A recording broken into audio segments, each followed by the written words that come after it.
En esta lección hablaremos sobre la voz pasiva, utilizando verbo en presente y en pasado. Para verbos en pasado veamos un ejemplo.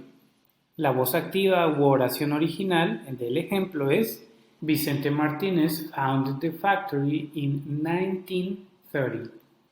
Ahora vamos a cambiar esa oración a voz pasiva. Primero, y lo más importante, es identificar el objeto o situación de la que se está hablando. En este caso es factory, ya que sobre ella recae el objetivo de la oración, es decir, no estamos enfocándonos en dar mayor detalle sobre Vicente Martínez, sino que el eje informativo de la oración recae sobre the factory. Estamos informando cuándo fue fundada y por quién.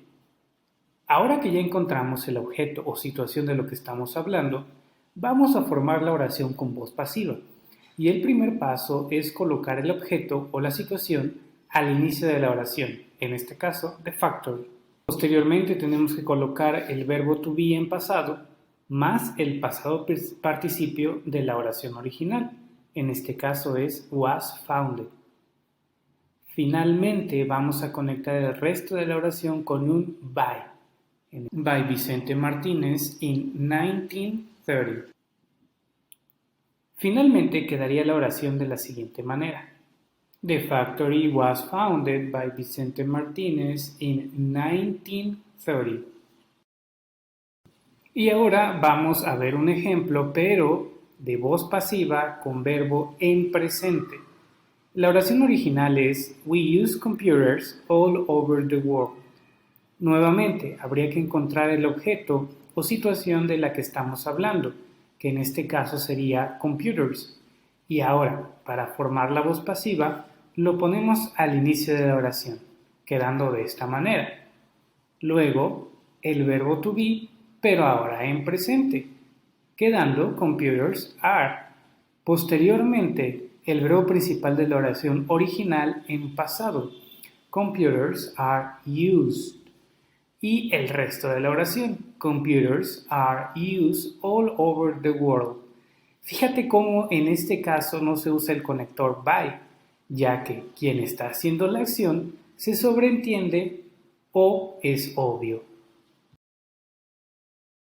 Ok, ahora vamos a detallar los ejemplos que vimos analizando su estructura. Vamos a recordar que estamos hablando de una voz pasiva utilizando un verbo en pasado. Estamos utilizando verbo en pasado y presente, pero vamos a comenzar con pasado. Primero tenemos que identificar la oración activa, que se compone por un sujeto, un verbo en pasado y un complemento. Por ejemplo, Vicente Martínez, que es el sujeto, founded, que es un verbo en pasado, regular. ¿Sí? Vicente Martínez fundó. Y el complemento, the factory in 1933. ¿Ok?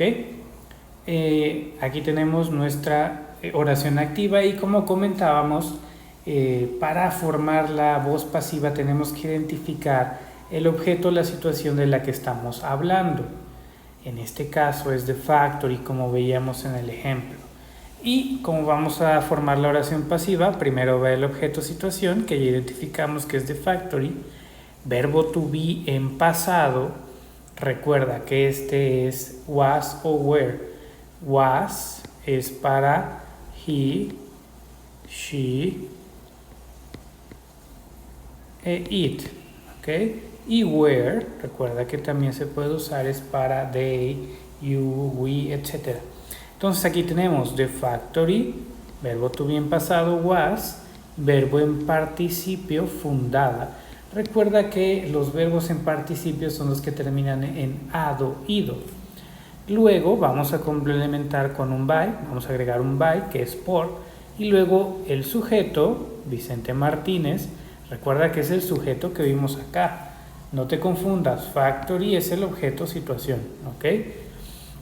Bien, va el sujeto y luego el complemento. Quedaría the factory was founded by Vicente Martínez in 1933. La fábrica fue fundada por Vicente Martínez en 1933. Bien, continuamos igual con la voz pasiva, pero ahora utilizando verbo en presente en la oración activa. Tenemos que el sujeto, vamos a trabajar la oración activa primero, va el sujeto, verbo en presente más complemento. Un ejemplo, sujeto we, verbo en presente use, y todo esto es el complemento, computers all over the world. Nuevamente tenemos que identificar en la oración activa el objeto o la situación de la que estamos hablando. En este caso es computers y la vamos a poner al principio de la oración. ¿Cómo formamos la oración pasiva? Con verbos en presente. Primero va el objeto, que ya dijimos que es computers, luego el verbo to be en presente, que en este caso es are, ¿sí? Recuerda que el verbo to be es are, is o am, dependiendo de la persona que utilicemos. Luego va el verbo en participio, use, y luego el complemento. Computers, las computadoras son usadas en todo el mundo. En este caso, fíjate cómo no utilizamos by, ¿sí?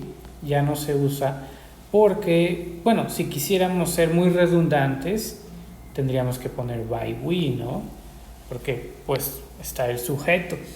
Pero en este caso, principalmente cuando estamos utilizando en la oración activa el verbo en presente y que aparece nuevamente acá, no es necesario porque se sobreentiende. Gracias por ver el video. Si te gustó, por favor suscríbete al canal y dale like.